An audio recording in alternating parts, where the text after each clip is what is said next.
हमें दुख मिलते हैं ना, ये पाप के कारण मिलते हैं। लोग मारे घूम रहे हैं, दुख मिटाने के लिए सोचते हैं कोई जादू कर दे, कोई टोना कर दे, कोई जंतुर बांध दे, कोई आशीर्वाद दे दे। अरे काहे को पागल हो?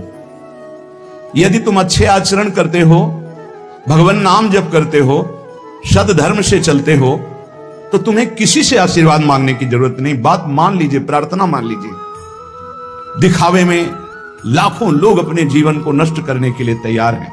ये माया का ही तो दिखावा है जिसमें जन्म के जन्म हमारे नष्ट होते जा रहे हैं। सत्य मार्ग को क्यों नहीं पकड़ते हो? किसी के आशीर्वाद की जरूरत नहीं आपको आनंद प्राप्ति के लिए। आप आनंद के बच्चा हो, आनंद स्वरूप हो। जिनसे आशीर्वाद मांगते हो उनके अंदर जो आत्म तत्व बैठा है वो तुम्हारे अंदर बैठा है।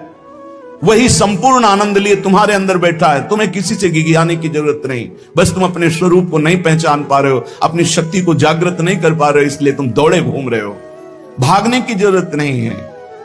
सत्संग सुनो, उसे अपने आचरण में उतारो। ये बात आप कागज में लिख लो, चाहे दिमाग में लिख लो। जब तक आपके आचरण शुद्ध नहीं होंगे, जब तक आप भजन नहीं करोगे, जब तक आप दूसरों को सुख नहीं दोगे, मन वचन कर्म से किसी को भी दुख नहीं पहुंचाना, तब तक आप भागे। और यहां से लेकर ब्रह्मलोक तक अगर आपको सुख मिल जाए तो बता देना। आ ब्रह्म भुवनान लोकान पुनरावर्तिनो, अर्जुन यहां सुख मिलने वाला है। आ ब्रह्म स्तंभ पर्यंतम सर्वम मायामयम जगत, यहां सुख मिलने वाला है। अगर सुख सिंधु भगवान का भजन नहीं करेंगे, बैठ के अपने घर में बैठकर आधा घंटा भजन नहीं करेंगे, मारे घूम रहे हैं, सोच रहे हैं ये भगवान का अवतार है, हमारा कल्याण हो जाएगा। ए भाई, जब भगवान वास्तविक अवतार लिए और जो भजन नहीं किए उनका भी कल्याण नहीं हुआ। भगवान के अवतार के समय हम भी रहे होंगे कहीं ना कहीं, किसी जीव जंतु की कल्याण हुआ क्या? अब भजन करोगे तो कल्याण हो जाएगा। हमारी बात मान लो। बार बार आपको कभी कड़वे शब्दों में, कभी मीठे शब्दों में बताते हैं, ए भाई, बचपन से भगवान के मार्ग में लगे हुए हैं, हमको अपना कर्म भोगना पड़ रहा है। जो शरीर रचना के समय रचा गया था वो सुखद या दुखद कर्म भोगना पड़ा। रामकृष्ण परमहंस जी के कैंसर था, भाई जी हनुमान प्रसाद पोद्दार जी के उदर में कैंसर था, बड़े बड़े महापुरुषों को भोगना पड़ा। तो प्रारब्ध को भोग लो। ये भोगने की सामर्थ्य नाम जप से आ जाएगी, और नाम जप करके जन्म मरण के चक्र से मुक्त हो जाओ। मान लो मेरी बात। क्या वृंदावन की परम पावन रज से बढ़कर त्रिभुवन में कोई रज है? इस रज में बैठकर तुम्हें आनंद नहीं मिल रहा तो कहां मिलेगा तुम्हें? क्या भगवान नाम से बढ़कर कोई अमोघ शक्ति है जो भगवान को अधीन कर सके? सुमिर पवन सुत पावन नामो, अपने बस कर राखे रामो। लेकिन समझ में नहीं आता। ये जीव सोचता है कोई तपस्वी, कोई सिद्ध से हमारे दुख दूर हो जाएं। नहीं, भगवान के वचन सुन लीजिए। दैवी हेषा गुणमयी मम माया दुरत्तया मामेव ये प्रपद्यन्ते माया में ताम तरन्ति ते। ये गुणमयी माया को पार करना बहुत कठिन है। एकमात्र उपाय है, मेरी शरण में आ जाओ। हरि शरणम श्री कृष्ण शरणम मम। जब तक प्रभु की शरण में नहीं तब तक माया मुक्त। पर समझ में नहीं आता। लोगों को ऐसा लगता है मैं जाऊंगा, आशीर्वाद मिलेगा, मैं सिद्ध हो जाऊंगा, सब दुख नष्ट हो जाएंगे। आप समझो, हमारी प्रार्थना को समझो। हम अंदर से पीड़ित होकर बोल रहे हैं, आप लोग समझते नहीं हो। भगवान का भजन किए बिना कहीं भी भाग के चले जाओ, आपको शांति नहीं मिलेगी प्यारे। और घर में बैठकर यदि भजन करोगे तो घर तीर्थ हो जाएगा, घर में भगवान पधारेंगे, आप आनंदित हो जाओगे। संत संग का फल होता है भागना, मिट जाना। सत्संगत संस्कृति कर अंता, ये जो जन्म मरण का भागना ये मिट जाएगा। ये छोटे मोटे भागने से, शब्द सुना, मनन किया, आचरण में लग गए। कभी महीना 2 महीना में अगर संयोग बना तो हम बैठ के सत्संग सुन रहे हैं, नहीं तो हमारे पास यंत्र है, हम रोज उससे नवीन उत्साह प्राप्त करें भगवत मार्ग में चलने का। जब मिले तब दर्शन कर लिए, नहीं तो हम उनकी आज्ञा पर चल रहे हैं तो हमारा सदैव सानिध्य है। भागने की जरूरत नहीं भाई, नहीं। थोड़ा चैन लो, थोड़ा शांति लो। भागने की जरूरत नहीं है। अंदर से भगवान को सुमिरन करने की जरूरत है। थोड़ा संयम में आओ। जिसको देखो मनमानी आचरण कर रहा है, सोचता है कोई संत महात्मा आशीर्वाद दे देंगे, तो तुम्हें संत महात्मा मिलेंगे ही नहीं। तुम करोगे पापाचरण तो संत महात्माओं का सानिध्य ही नहीं मिलेगा। पापवंत कर सहज स्वभाव, भजन मूर्ति भावन काऊ, जो पे दुष्ट हृदय सोई होई, मोरे सन्मुख आओ की सोई। अच्छे आचरण करो, घर बैठे महात्मा मिल जाएंगे। कोई आ जाएंगे ऐसे, तुम्हें कृतार्थ कर जाएंगे। कहीं तुम भेज दिए जाओगे जिनके वचन से तुम कृतार्थ हो जाओगे। हमारी प्रार्थना को मानिए। अपने इस अमूल्य मानव जीवन को कूड़ा करकट की तरह मत नष्ट कीजिए। श्रीपाद कह रहे, नेत्रे उत्पाटित सपदि स्त्री क्षणे लालसा चेत, यदि ये गंदी लालसाएं उत्पन्न हो रही हैं तो थोड़ा शासन में लाओ अपनी इंद्रियों को, छूट मत दो। बहुत जीवन व्यर्थ कर दिया इन इंद्रियों ने, अब सावधान हो जाओ। तुम स्वतंत्र सिंहवत जीवन व्यतीत करने के लिए मानव जीवन प्रकट किए भगवान ने तुम्हारा। तुम इंद्रियों के गुलाम होकर, मन के गुलाम होकर, भोगों के गुलाम होकर के जीने के लिए नहीं आए हो मनुष्य देह में। देवता तरसते हैं इस मानव देह के लिए। क्यों? क्योंकि साधन धाम मोक्ष कर द्वारा, इसे साधना करके हम जीवन मुक्त महापुरुष हो सकते हैं। लेकिन नहीं, बस कोई ऐसा कुछ कर दे जिससे हमारा पति बन जाए, कोई ऐसा कर दे कि हम स्वस्थ हों, को भोग भोगें, कोई ऐसा कर दे सारी झंझटें मिट जाएं। अरे औरों की तो बात जाने दो, भगवान जिनके घर में अवतरित हुए आप वहां दृष्टि डालिए। इतने बड़े भजनानंदी महात्मा वसुदेव और देवकी कंस कारागार में बंद किए हुए भगवान पधार रहे हैं, हथकड़ी बेड़ियों से जकड़े हुए। आप विचार कीजिए, भगवान के सिवा तुम्हें कोई बंधन मुक्त नहीं कर सकता। और सब तरंगे हैं, भगवान भगवान है, हमारी बात को समझ लो। भगवान भगवान है, भगवान के भाव में डूब करके सब भगवत स्वरूप हैं। तरंग में वायु विकार है, वायु विकार हटा तो समुद्र ही है। पर इतना भेद है कि समुद्र करोड़ों अनंत तरंगे प्रकट कर सकता है, लेकिन एक तरंग समुद्र नहीं प्रकट कर सकती। ऐसे ही जितने महापुरुष हैं, जितने सिद्ध महापुरुष हुए, भक्त हो चाहे ज्ञानी हो चाहे योगी हो, वो माया विकार को नष्ट करके ब्रह्म रूप में लीन हो गए, तो ब्रह्म स्वरूप वो भी हो गए। ब्रह्मविद ब्रह्म ही भवति।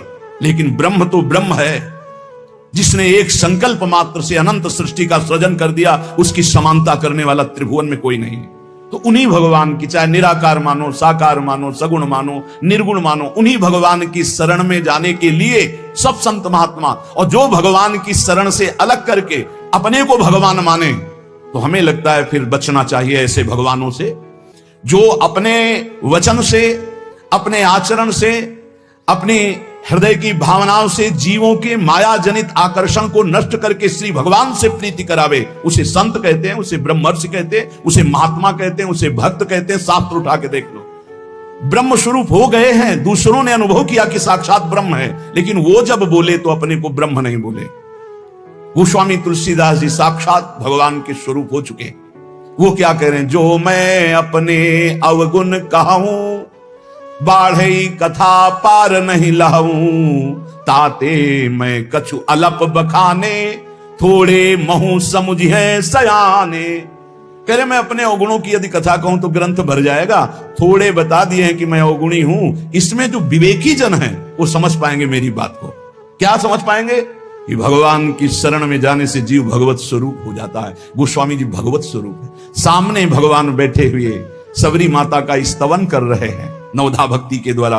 और सबरी जी ऐसा करें, अधम ते अधम, अधम अति नारी, तिनमा मैं मति मंद अघारी। ये है महापुरुष। भगवान के चरणारविंद की नाम की लीला कथा की वृत्ति हृदय में जिनके संग से जागृत हो, वही सत्संग है। हम लोग बड़े बावरे हैं। अरे तरंग कभी समुद्र प्रकट कर सकती है? सात तरंगे हैं, वायु विकार हटा समुद्र हो गई, मुझे कोई इस पे संशय नहीं। बूंद अलग है तो बूंद है, और समुद्र में गिर गई तो समुद्र है, लेकिन बूंद समुद्र नहीं प्रकट कर सकती। ऐसी करोड़ों अनंत बूंदे समुद्र से, लहरों से ऐसे उठती रहती है। उनका नाम भगवान है, जिनसे अनंत महात्मा, अनंत ब्रह्म ऋषि, अनंत ब्रह्मांड सृजन, उन भगवान की शरण में जाने से इस माया से मुक्ति होती है। साहब समझ नहीं पा रहे। अरे जिनका नाम जप कर, जिनका चिंतन करके, जिनके आश्रय से जीव ब्रह्ममय हो जाता है, भगवत स्वरूप हो जाता है, वही तुम्हें करना है। यही सत्संग से प्राप्त होता है। अगर ये ना प्राप्त हो तो सत्संग नहीं है, वो कहीं ना कहीं घुमा करके हमको भटकाया जा रहा है। भगवान भगवान है, वही सबके हृदय में है। जो हृदयस्थ भगवान में तन्मय हो गया, उसमें और भगवान में अंतर नहीं, बिल्कुल मुझे संशय नहीं। पर भगवान भगवान है, इतना समझना पड़ेगा। उनके स्थान में कोई नहीं है, उनके समान कोई नहीं है, कि उनसे बड़ा कौन हो सकता है। ये भोले भाले जीव समझते नहीं, भागे घूम रहे हैं। उन्हीं भगवान का नाम जप करो, चीख चीख के कहते हर प्रश्न का उत्तर नाम है। अगर नाम जप करके देखो तो प्रश्न ही नहीं रह जाएगा, सब समाधान हो जाएंगे। और भागे घूमे तो कभी प्रश्न की कभी शांति नहीं होगी, संशय पर संशय उठता चला जाएगा। श्रीपाद कह रहे हैं, यदि हमारी इंद्रियां कुमार्गगामी हो रही तो हमें शासन में लेना चाहिए। शासन में नहीं लोगे तो शासन तुम्हें शासन में ले लेगा। दो शासन है, एक है राष्ट्रीय शासन, एक है भागवतिक शासन। भागवतिक शासन जब लेगा तो फिर कोई बचा नहीं सकता, इसलिए अभी अवसर है, निकल चलो निकल चलो। भागने की कहीं जरूरत नहीं, किसी से आशीर्वाद नहीं मिलेगा। कब होगा? हम कह रहे राधा राधा जपो, अगर कल्याण ना हो जाए तो हमें बता देना। भगवान अर्जुन से क्या कह रहे हैं? सामने अर्जुन जी खड़े हैं, कह रहे हैं तुम मुझे तभी अनुभव कर पाओगे जब अनन्य चेता सततम यो माम स्मृति नित्य सा तस्याम सुलभा पार्थ। सामने खड़े हो, कह रहे सुलभ नहीं हूं मैं, सुलभ उनके लिए हूं जो मेरा अनन्य भजन करते हैं, अनन्य चिंतन कर। पकड़ी नहीं पा रहे, लाख सत्संग सुन रहे, पकड़ी नहीं पा रहे। बिल्कुल नहीं, ऐसे नहीं हो। थोड़ा विवेकवान हो, मनुष्य जीवन मिला है। ऐसा नहीं कि कोई तुम्हें प्रलोभन दे दे तो हम तुम्हारे रोग नष्ट कर देंगे, हम तुम्हें सिद्ध कर देंगे, हम तुम्हें धनी बना देंगे। हम कहते हैं कि हो सकता है 1000 जाते हैं, उनमें से 100 लोग ठीक हो गए हों। कैसे? पूर्व का पुण्य 100 का तुक्का लगा और ठीक हो गए। वो कहते हैं कि मैं कसम खा के कहता हूं मैं ठीक हो गया हूं। हम बिल्कुल 100% मानते ठीक हो गए, लेकिन उसके प्रताप से नहीं, आप अपने पुण्य प्रताप से ठीक हो गए। आपके ठीक होने का समय आ गया है, इसलिए आपका तुक्का लगा, आप गए, यश उसको मिल गया और आपका काम बन गया। हमारी बात को समझो। अपने लोग बहुत शास्त्र सम्मत, बहुत उसको सुलझ कर भगवत मार्ग को चल करके आपको बोल रहे हैं। अगर इन कर्मों को मिटाने के लिए जो हमारे शास्त्र बने हुए हैं उनके सिद्धांत के अनुसार चला जाए तो मिटा दिया जाएगा। लेकिन जब मिटाने की सामर्थ्य आती है तब लगता है अब इसको रख के क्या करेंगे, हमारे को तो प्रभु के पास जाना है, हमें तो दिव्य भाव देह प्राप्त है, हमें अपने स्वामी, अब इस शरीर का क्या करेंगे। तो जैसे सांप अपनी केचुल से संबंध नहीं रखता, ऐसे महापुरुष अपने शरीर से संबंध नहीं रखते। आप हमारी बात को समझ नहीं पा रहे, भटकते घूम रहे हैं, मारे घूम रहे हैं, क्लेश, अशांति, नाना प्रकार के दुख। अरे भाई, भगवान की शरणागति प्रतिपल परमानंद प्रदान करती है। क्यों नहीं शरण में हो जाते? क्या तुम्हारा पांच भौतिक देह नहीं? क्या हमारा पांच भौतिक देह नहीं? क्या तुम भगवान के अंश नहीं? क्या हम भगवान के अंश नहीं? अंतर क्या है? तुम संसार का चिंतन करते हो, भगवान का चिंतन करते हैं, तो क्या तुम भगवान का चिंतन करके नहीं बन सकते महापुरुष? क्या तुम स्वयं ऐसी शक्तियों को जागृत नहीं कर सकते? तुम सो रहे हो, जागो, भागने की जरूरत नहीं। ये जो गलत इंद्रियां जा रही हैं, इन इंद्रियों को रोकिए, भगवान की तरफ लगाइए। नहीं लगाओगे तो कहीं भाग के चले जाओ, धोखा ही मिलेगा, तुम्हें शांति नहीं मिल सकती, तुम्हें विश्राम नहीं मिल सकता, तुम सुखी नहीं हो सकते। इन बातों को लिख लो और पूरे विश्व में घूम के चले आओ, चाहे जहां चले जाओ, कुछ नहीं होने वाला। मारे मारे केवल घूमते रहो, समय बर्बाद करते हो। वही समय एकांत में बैठकर राम कृष्ण हरि बोलो, राधा बोलो, अभी आनंद आ जाएगा। हम ये नहीं कहते कि तुम करोड़पति बन जाओगे, तुम्हारे सारे काम बन जाएंगे, लेकिन हम ये कहते हैं कि तुम्हारा हृदय शांत हो जाएगा, तुम्हारा भागम भाग मिट जाएगा, तुम एक गंभीर हो जाओगे, धैर्यवान हो जाओगे, तुम लड़ना सीख जाओगे दुखों से, तुम सुखों से भूल करके पापाचरण कर बैठे हो। दुखों में इतना तुम हो जाते हो कि अपने जीवन को भी नष्ट करने की सोच। ये सब भगवत विमुख जीव का लक्षण है। भगवत सन्मुख होने पर सुखों में दूसरों को बांटा जाता है और दुख में सहकर भगवान के नाम का स्मरण करते हुए उस दुख के समय को काटा जाता है। समझते नहीं। यदि तुम्हें वृंदावन में रह के पराई स्त्री को भोगने की इच्छा जागृत हो गई है, पराई स्त्री की तरफ काम दृष्टि से देखने की, आप पराय पुरुष शरीर की तरफ, तो कह रहे हैं कि अच्छा है, इससे अपने नेत्रों में पट्टी चढ़ा लो, मत देखो, ये नष्ट कर देंगे नेत्र तुम्हें। तो बाहर से कपड़े की पट्टी चढ़ाने की जरूरत नहीं है, नासाग्र दृष्टि रखो, इनको शासन में रखो। श्रीपाद करें नेत्रे उत्पाटयति सपदि। जहां साधक असावधान होता है वहां पश्चाताप उसको होता है, जलन होती है और उसके परमार्थ में विघ्न आ जाता है। इसलिए ब्रह्मा जी ने ऐसी रचना की है कि स्त्री को पुरुष शरीर में आकर्षण, पुरुष को स्त्री शरीर में आकर्षण या भोग बुद्धि से देखना, अपने को इसी को सुधारना है। अगर इसी को सुधार लिया तो परमार्थ पुष्ट हो जाएगा। यदि आपको ज्ञान नहीं रहा हो, आपसे ऐसे पाप बन गए हैं, गुरु पत्नी गामी सबसे महापापों में पहले आता है, फिर आता है जो ब्रह्म ऋषिजन हैं उनकी भार्या, फिर आता है मद्यपान, मदिरापान करना, फिर स्वर्ण की चोरी करना। और जो ऐसे पुरुषों का संगी है वो महापापी, गौ हत्या करना महापाप। ऐसे जो महापापी जन हैं, पाप हो चुके हैं उनसे, अब वो विचार करें कि मेरा कल्याण कैसे हो सकता है, मैं तो महापापी हूं। तो श्रीपाद करें हर जीव को अंतिम सांस तक भगवत प्राप्ति का मार्ग खुला है। बहुत बड़ी बात है, बहुत बड़ी बात है। आज तक भोगना पड़ रहा है गुरुपत्नी गामी का कलंक चंद्रमा जी को, आज तक। ये बड़े बड़े महत् पाप हैं जो लोग नहीं समझते हैं। ये बात समझ लें, पर स्त्री गमन, मदिरापान, द्वित कीड़ा, स्वर्ण चोरी, गुरुपत्नी गामी, ब्रह्म ऋषियों की तरफ, जो उनकी भार्या है उनकी तरफ ये काम भाव से देखना, गौ हत्या, ये महत पाप है, ये पाप नष्ट कर देते। भ्रूण हत्या, ये सब महत पाप है। अगर ये पाप बन गए हैं जाने अनजाने में जीवन में, और अब हमने सत्संग सुना तो अब हमें प्रायश्चित हो रहा है कि मेरा कल्याण कैसे हो सकता है। तो श्रीपाद कह रहे एक बार हृदय से जलन पैदा करो कि मेरे से बहुत गलती हो गई, और सीधा हम वृंदावन आ जाओ, वृंदावन की परिक्रमा करो, रज में लौटो, रसिकों का संग करो, ये नियम ले लो कि अब जीवन में कभी पाप नहीं करेंगे, और नाम जपना शुरू कर दो। तो कह रहे हैं निश्चय सुनिर्वाही महाधार्मिका, निश्चित वो धार्मिक हो जाएगा, उसके सारे पाप नष्ट हो जाएंगे और भगवत प्राप्ति कर लेगा इसी जन्म में। भगवत प्राप्ति आखिरी सांस तक हो सकती है। आखिरी सांस में बोला राधा राम कृष्ण हरि, बिल्कुल भगवत प्राप्ति हो जाएगी, विश्वास कर लो इस बात पे। इसलिए कोई भी कभी निराश ना हो कि मुझे भगवत प्राप्ति नहीं हो सकती, मेरा कल्याण नहीं हो सकता। इस श्लोक में श्रीपाद ने बताया यदि ऐसे महापाप किए हुए हो तो श्रीधाम वृंदावन आ जाओ, धाम है भगवान का, निज धाम है।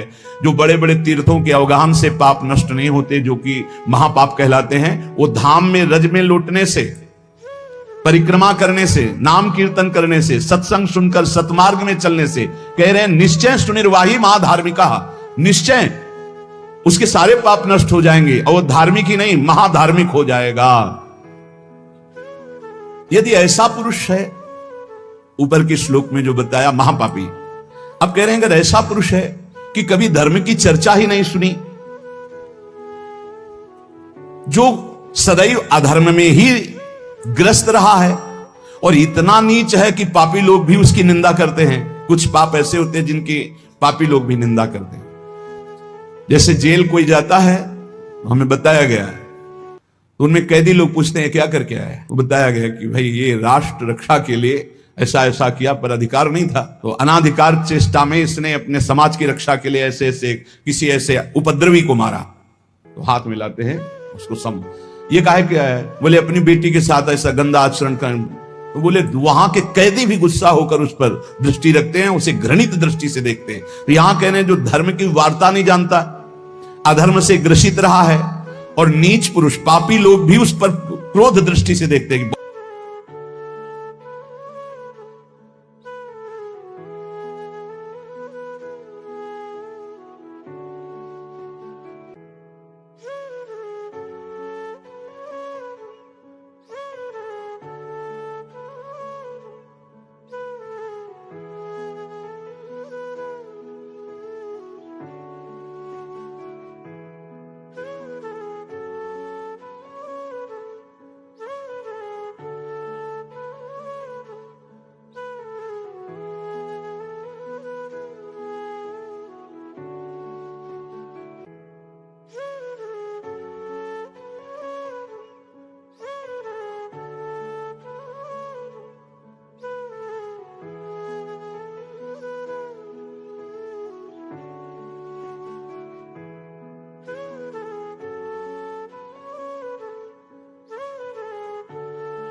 भगवान की शरणागति ही वो बीमा है जो हमसे चूक हो। जन अवगुण प्रभु मान न काओ, रात न प्रभु चित्त चूक किए की, करत सुरत सहबार हिए की। हृदय की बात की, हे नाथ मैं आपकी शरण में हूं।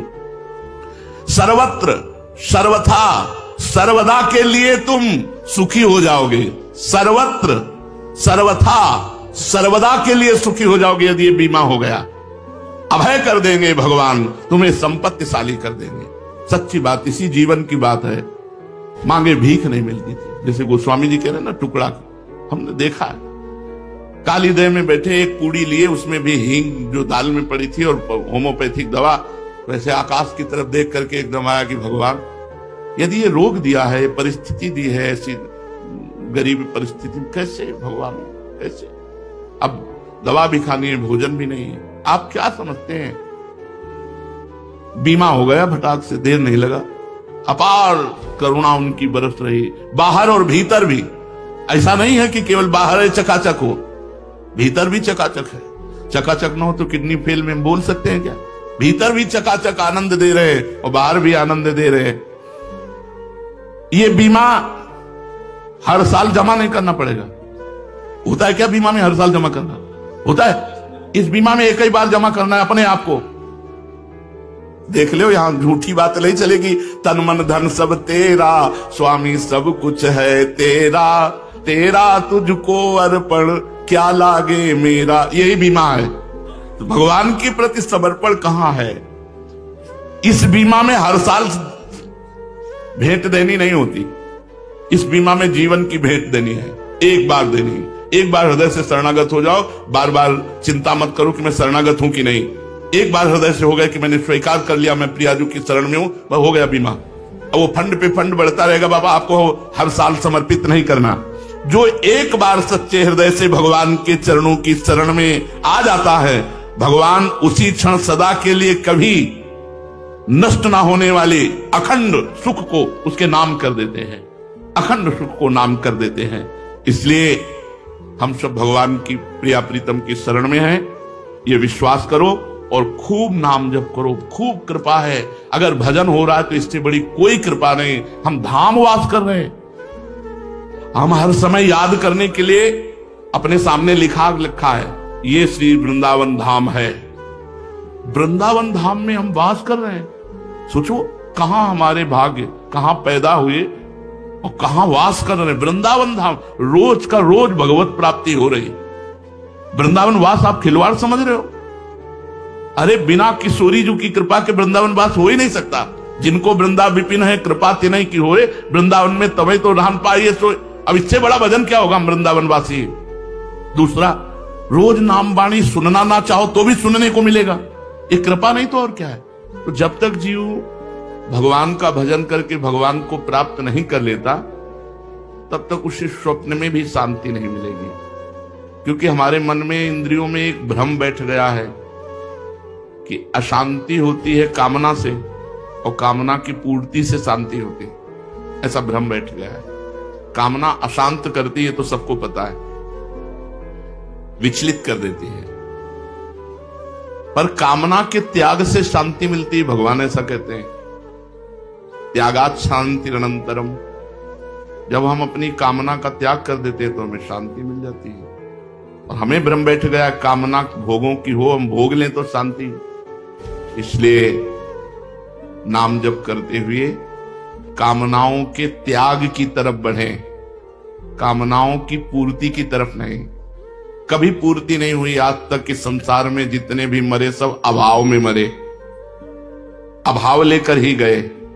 पूर्ण तो वही हुआ जिसने भजन किया, जिसने अपने जीवन को भगवान के चरणों में समर्पित करके खूब डट के भजन किया, वही पूर्ण होके गया। नहीं तो यहां से सब अपूर्ण आशा, अपूर्ण कामना, अभावग्रस्त होकर ही मर के गए। जीवन क्षणभंगुर है, अभी है, क्षण भर बाद रहेगा या नहीं पता नहीं। यहां की सभी चीजें यहीं रह जाएंगी। फिर किस मोह में पड़कर इस छोटे से जीवन को आप भगवान के चरणों में समर्पित करके निश्चिंत क्यों नहीं हो जाते, निर्भय क्यों नहीं हो जाते? छोटा सा जीवन है, 70-80 वर्ष, उसमें भी 30, 40, 50 व्यतीत हो गए, पता नहीं 80 तक पहुंचेंगे कि नहीं। विचार करो, इस छोटी सी जिंदगी में तुम कौन सा काम करने आए हो और क्या कर रहे हो। यहां हम आए भगवत प्राप्ति करने, साधन धाम मोक्ष कर द्वारा, मोक्ष प्राप्ति, भगवत प्राप्ति, प्रेम प्राप्ति के लिए। और यहां कर क्या रहे हैं? अपनी इंद्रियों को दुलार, मनमानी आचरण जो हमारी दुर्गति कर दे, जो हमें और पतन के रास्ते में ले जाए। तुम्हारा जीवन सफल तभी होगा जब तुम निरंतर नाम जप करोगे। मृत्यु के भयानक चक्र से तभी तुम छूटोगे जब भगवान की आसक्ति हो जाएगी। शरीर की आसक्ति हटकर भगवान की, भगवत आसक्ति हो जाएगी। असल में परम शांति को तुम तभी प्राप्त होगे जब तुम्हें भगवान का साक्षात्कार हो जाएगा।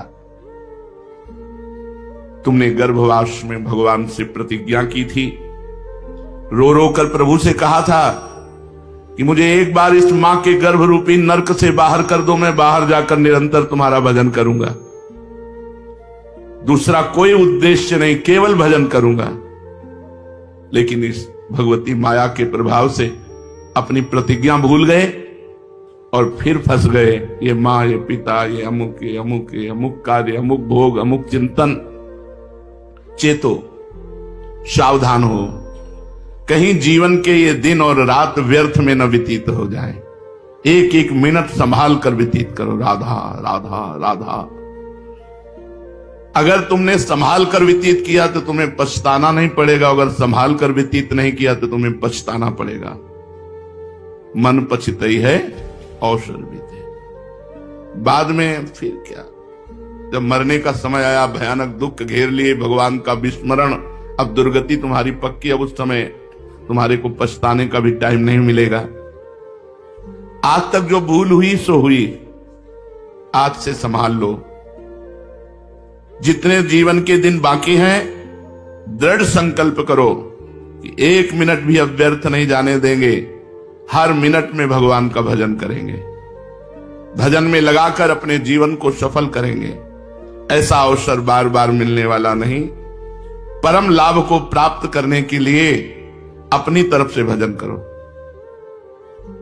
अपनी तरफ का यहां इशारा है कि यदि हमें भगवान त्याग दे, बहुत तुम नीच हो, पापी हो, मैं तुम्हें स्वीकार नहीं करता। एक तो हमारे भगवान का स्वभाव ऐसा नहीं, वो जिस पर कृपा करते हैं वही निर्वाह करते हैं। अपने लोगों से तो बहुत बड़ी बड़ी गलतियां होती हैं। हम तो भगवान की कसम खाते हैं कि आज से ऐसा नहीं करेंगे। जिन भगवान का इतना प्यार दुलार है, उन्हीं की कसम खाकर सुबह खाते हैं, शाम के तोड़ देते हैं।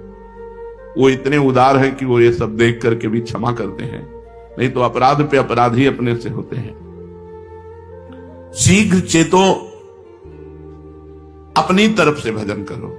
अपनी तरफ का मतलब है, जैसे गोस्वामी जी एक पद में कह रहे हैं, जो तुम त्यागो राम, हो तो नहीं त्यागो, परिहरि पाए काहि अनुरागो।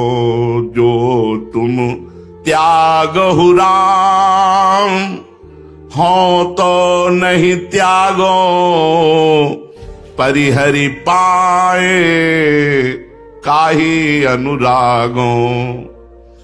सुखद सुप्रभु तुम सो जग माही, श्रवण नयन मन गोचर नाही। हो जड़ जीव, हो जड़ जीव ईस रघुराया, तुम मायापति हो बस माया। हो तो कुजाचक स्वामी सुदाता, हो कुपूत तुम हितु पितु माता। जो मैं कहूं को बूझत बातो, सो तुलसी बिनु मोल बिकातो। जो पे कहूं को बूझत बातो, तो तुलसी बिनु मोल बिका तो जो तुम त्यागो, राम हो तो नहीं त्यागो। हे प्रभु, यदि आप मुझे त्याग भी दे, एक तो स्वभाव नहीं हमारे प्रभु का, विमुख भये निमिषहु न अकृपा, जब चितये तब वैसे। इतने उदार शिरोमणि हैं कि हजारों अपराध बन जाएं, फिर जब प्रभु की तरफ देखो तो वैसे ही करुणा बरसाते मिलेंगे, कभी रोष नहीं करेंगे। विमुख भये निमिषहु न अकृपा, कभी अकृपा तो करना ही नहीं जानते प्रभु। जिन्होंने प्रभु से वैर किया, प्रभु को मारना चाहा, उनको मुनि दुर्लभ पद दिया, और हम उल्टा सीधा कैसा भी भजन कर रहे हैं, हम तो उनके लिए हैं ना, वो हमें त्याग देंगे। जिन्होंने प्रभु को गालियां दी, प्रभु को मारना चाहा, प्रभु से वैर किया, उनको मुनि दुर्लभ पद प्रदान किया, फिर जो प्रेम से भाव से जैसे भी बनता है वो प्रभु के लिए अपना जीवन दिए हैं, प्रभु उनको त्याग सकते हैं? कदापि नहीं।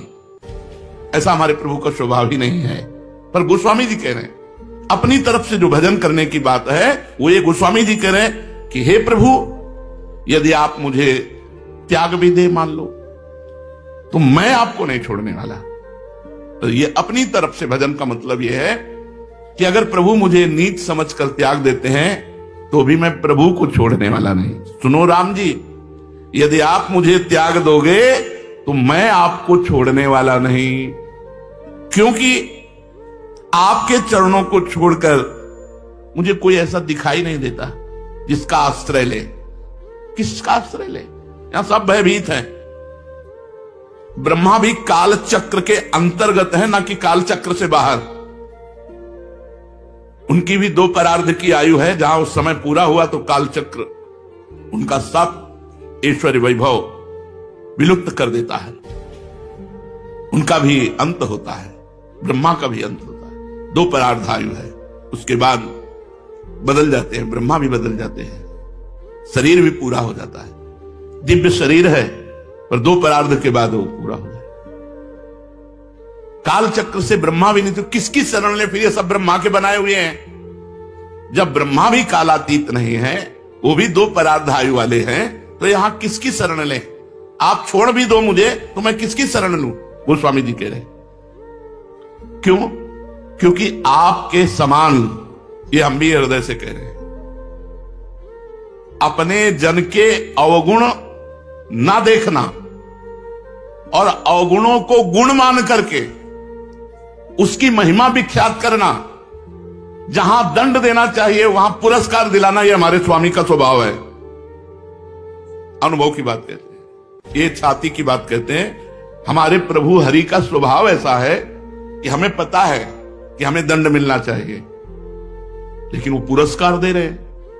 हमें पता है कि हमें तिरस्कार मिलना चाहिए, वो नमस्कार दे रहे हैं, जगत से नमस्कार करा रहे हैं। हमारे आचरण तिरस्कार योग्य और वो नमस्कार करवा रहे हैं। पक्की बात कह रहा हूं। यंत्र में चढ़ा हुआ जो खिलौना है वो वैसे ही नाचता है जैसे वो नचाना चाहते हैं। तो माया के बसीभूत चराचर जीव नाच रहा है। माया ऐसी भगवान की बलवती है। यंत्रारूढ़ानी मम माया, भगवान कह रहे हैं। उस माया में नाचते हुए हमसे कौन सी गलती नहीं हुई और कौन सी गलती नहीं हो सकती। लेकिन स्वामी का स्वभाव, गलती करके आओ तो कहते शाबाश, आगे बढ़ो, और एक सीढ़ी आगे बढ़ा देते हैं, ऊंचे उठा देते हैं, जिससे वो गलती स्पर्श न कर पावे। अस स्वभाव कौन सुन्यो न देखो, जैसा प्रभु का स्वभाव। जन अवगुण प्रभु मान न काऊ, दीन बंधु अति मृदुल स्वभाव। बड़ा करुणा में स्वभाव प्रभु का है। तो हे प्रभु, आपके समान सुख देने वाला सुंदर स्वामी इस संसार में आज तक न कानों से सुना है और न देखा है। बिल्कुल ध्रुव सत्य बात। ऐसा स्वामी नहीं देखा। स्वामी है, उनकी अनुकूलता में बाधा पड़ी कि निकाल दिया, अनुकूलता में बाधा पड़ी कि प्यार भंग हो गया।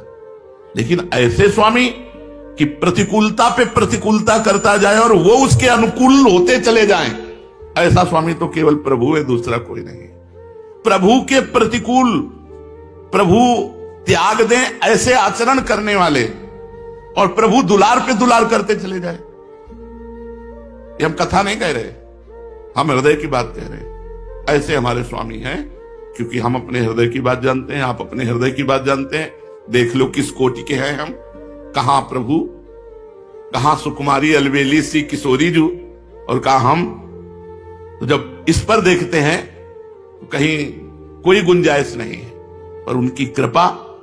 तो आपके समान सुख देने वाला सुंदर स्वामी इस संसार में आज तक न कानों से सुना है, न देखा है, न मन में कभी अनुमान हुआ है। श्रवण नयन मन गोचर नहीं, आज तक न देखा है, न सुना है, और न मन में आया है कि वो स्वामी ऐसा है।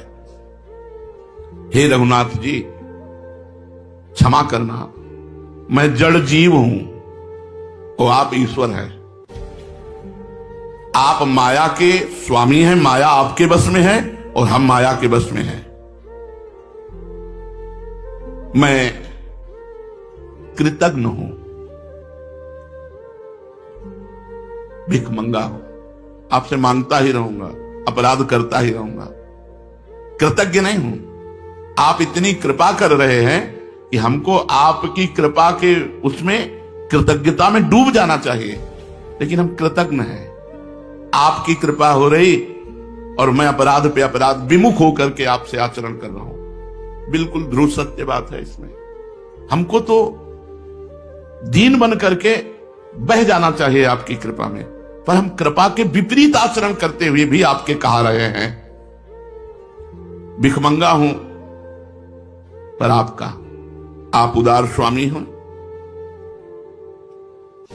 कुपूत हूं पर आपका, ये खास बात पकड़नी है। कुपूत हूं, हो तो कुजाचक स्वामी सुदाता, हो कपूत तुम हित पितु माता, तुम्हें वो माता पिता तुम्हें। आप हमारे हित करने वाले माता पिता हैं और मैं आपका कुपुत्र हूं। भाव यह है कि पुत्र चाहे जैसा हो प्यारा ही लगता है, यही लगता है कि मेरा लड़का है तो खराब पर मेरा है। तो स्वामी मैं हूं आपका, पर आपके लायक नहीं हूं। तो जैसे मां बाप कुपुत्र का भी हित ही करते हैं, ऐसे मैंने देखा कि आप मेरा हित ही किए, कभी अहित नहीं किए। ऐसे आप सदा सर्वदा मेरा पालन पोषण कर रहे हैं, मेरे भाव का, मेरे शरीर का, मेरे जीवन का। प्रभु ऐसा कोई नहीं है। यदि कहीं कोई भी मेरी बात पूछता कि तुलसीदास तुम कैसे हो, कोई हित दिखाता, तो मैं बिना मोल का बिक जाता, लेकिन किसी ने नहीं पूछा आज तक। आप जैसा स्वामी कोई नहीं है। मुझ सरीखे नीच को कोई रख भी नहीं सकता, अतः मैं सर्वतो भावेन आपको पकड़ लिया, आपको छोड़ने वाला नहीं, आप भले छोड़ दो। ये बात हमें बहुत पक्की लगी। अपनी तरफ से भजन करना है, आप छोड़ दो, समर्थ हो, लेकिन हम आपको विश्वास दिलाते हैं हमारे प्रभु का स्वभाव छोड़ने का नहीं है, कभी नहीं छोड़ सकते। एक बार जिस पर कृपा कर दी, फिर कभी अकृपा उस पर नहीं की। चाहे वो जितना बिगड़ेल हो जाए, समय लगेगा, सुधर के आ जाएगा लाइन पे, पर भगवान की अकृपा नहीं होगी। उसका पालन पोषण दुलार भगवान वैसे ही करेंगे जैसे सच्चाई पर चलने पर करते थे। ऐसे वो कच्चाई पे चलेगा तो भी भगवान का दुलार कृपा प्रसाद वैसे ही उसके ऊपर बरसेगा। इसीलिए उमा राम समान जग माही, गुरु पितु मातु बंधु को। गुरु भी जब देखता है अनुकूलता का त्याग करके प्रतिकूल मार्ग का अनुसरण करता है, तो दंड विधान कर देते हैं, त्याग कर देते हैं, उसे दूरी कर देते हैं, लेकिन प्रभु नहीं कर सकते। उमा राम समान जग माही, गुरु पितु मातु बंधु को नाही। कोई ऐसा कृपालु नहीं जैसा प्रभु कृपालु है। इसलिए ये अवसर मिले कि ना मिले, हमको अपनी तरफ से भजन करना है। इस बार हमें जीतना है, हमें हारना नहीं। इस बार मुझे जीतना है। इस संसार जीत विषम संसार, कीर्ति जग बिस्तर है। इस विषम संसार में मुझे विजय प्राप्त करनी है। जो पुरुष भगवान का होकर, हम और किसी के नहीं हैं, ये अंदर से बैठा लोग केवल प्रभु हमारे हैं, दिमाग में बैठा लो केवल प्रभु हमारे हैं, बैठा लो, कोई और हो तो हटा दो, नहीं धोखा हो जाएगा। मेरे तो गिरधर गोपाल दूसरों न कोई, श्री जी को बैठा लो, बस मेरी श्री जी। आप बताओ है ना ऐसा? जिस दिन से सोचो कि आज से गलत नहीं करेंगे, 1000 बार गलत वैसे ही हो जाएगा। ऐसी विचित्र भगवान की माया है। तो हम लोग देखते हैं ये कि जिस दिन से हम ठानते हैं कि आज से नहीं करेंगे, वो दिमाग में छा जाता है, वो हमको भ्रष्ट कर देता है, वो हमको नष्ट कर देता है। हमारी सामर्थ्य नहीं है, चाहे जितनी कसमें खा लो। वो भीष्म जी नहीं है हम कि भीष्म प्रतिज्ञा की और पार कर गए, सुबह से शाम तक निभ जाए कृपा भगवान की, ऐसे हम कसम खाने वाले हैं, ऐसे हम दृढ़ प्रतिज्ञ हैं। तो भी हमें भगवान का आश्रय छोड़कर अन्य आश्रय नहीं लेना। ये ईमानदारी से बात समझ लो कि हमारे लोगों में बिल्कुल सामर्थ्य नहीं। हम अपनी बात कहते हैं, हम जगह जगह देखा है कि अगर हम संभले हैं तो उनकी कृपा से संभले, नहीं हमारे में सामर्थ्य नहीं खड़े होने की भी। परमार्थ में चलने की तो बात जाने दो, खड़े होने की सामर्थ्य नहीं है। अगर चल रहे तो अंगुली पकड़े हैं और वो चला रहे हैं, बस ऐसे हम देख रहे हैं। हम अपने को देख रहे हैं कि ऐसे पकड़ के चला रहे तो चल रहे, पैर नहीं टिक रहे, पैर फिसल रहे हैं, पर हम गिर इसलिए नहीं रहे कि वो अंगुली पकड़े हैं। बस इतनी बात समझो। भगवान का होकर भोगों की कामना के फंदे से निकला जा सकता है, दूसरा कोई उपाय नहीं। ये भोग ही जन्म मरण का हेतु है। बार बार जन्म, बार बार मरण, बार बार बंधन, आकर्षण संसार का। भगवान के होकर ही भोगों के फंदे से जीव निकल सकता है। ये माया बहुत विचित्र है, कोई कहीं भी सुरक्षित नहीं है इससे। वही सुरक्षित है जिसकी रक्षा भगवान कर रहे हैं। सीम की चाप सके को उतासु, बड़ रखवार रमापति जासु। बड़े रखवार भगवान जब बरद हस्त रख देते तो नहीं, ये इतनी विचित्र माया है कि किसी को कहीं से भी घसीट सकती है। शिव विरंचिका मोहि को है बपुरान, अस जिय जानि भजी मायापति भगवान। जो भगवान का हो जाता है उसकी कभी शांति भंग नहीं होती। जो भगवान का हो जाता है, ऐसे जगत में माया की सामर्थ्य नहीं कि उसको नष्ट कर सके। झुक सकता है, लड़खड़ा सकता है, लेकिन उसके मार्ग को अवरुद्ध कर सके, ऐसी माया में सामर्थ्य नहीं। मामे वे प्रपद्यन्ते माया में ताम तरंति ते। जो मेरी शरण में आ गया वो माया से तर गया। जिसको भगवान की कृपा का भरोसा है, उनके विधान पर विश्वास है, उसको इस संसार में कोई विचलित या पराजित नहीं कर सकता। जिसको भगवान की कृपा पर भरोसा है, पक्का, अपने आचरणों पे तो नहीं है, अपनी तपस्या साधना, महापुरुषों को देखो, चरित्र पढ़ के अपने देखो चरित्र, अपने चरित्र देखो, महापुरुषों के चरित्र देखो जिन पर कृपा हुई। तो कहीं किसी कोने में नहीं, पर विश्वास है कि भगवान ने मुझे स्वीकार किया है। अगर स्वीकार न किया होता तो ये बानक न बनता। वृंदावन धाम, गुरु जी की शरण, आचार्य की शरण, नाम मंत्र उपासना, ये बानक न बनता। ये बना ही कृपा से है। तो भगवान की कृपा पर विश्वास और भगवान के विधान पर विश्वास। जो विधान हो, अगर हमारे जीवन में विपत्ति आ रही, संकट आ रही, रोग आ रहे हैं, तो बड़ी कृपा है। विश्वास मानो, ये कृपा भगवान से मिला देगी। भगवान के विधान पर विश्वास और भगवान की कृपा पर विश्वास, उसको संसार की कोई भी स्थिति विचलित नहीं कर सकती। जो सांसारिक किसी भी व्यक्ति से और किसी भी पदार्थ से अपनापन नहीं रखता, उसकी जिम्मेवारी भगवान स्वीकार कर लेते हैं। उसके योगक्षेम की चिंता भगवान करने लगते हैं। जो संसार के किसी पदार्थ की परवाह नहीं करता और किसी व्यक्ति से अपनापन नहीं रखता, उसका पूरा ठेका भगवान ले लेते हैं। उसके योगक्षेम का वाहन भगवान करने लगते हैं। उसकी चिंता भगवान करने लगते हैं। उसके लिए जो उचित है, हितकर है, आवश्यक है, वो भगवान अपने आप सब विधान कर देते हैं। भगवान स्वयं उसकी रक्षा करते हैं और उसकी आवश्यकता की पूर्ति करते हैं। जो किसी भी वस्तु की परवाह नहीं करता और किसी व्यक्ति से अपनापन नहीं रखता, उसके योगक्षेम का भार भगवान स्वीकार कर लेते हैं।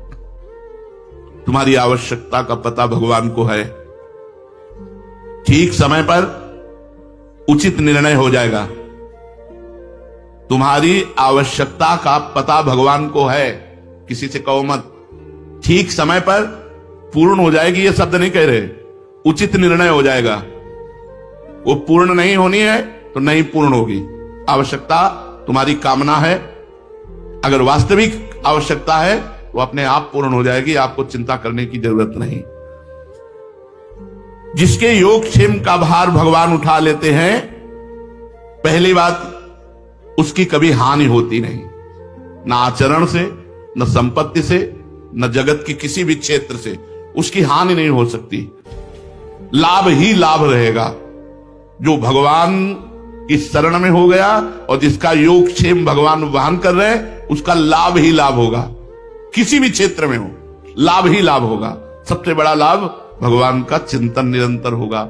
भगवान का चिंतन निरंतर हो रहा है तो कोई विपत्ति, कोई दुख, कोई नाना प्रकार की जो विघ्न बाधाएं हैं वो उसको छू नहीं सकती। हरि स्मृति सर्व विपद विमोक्षण।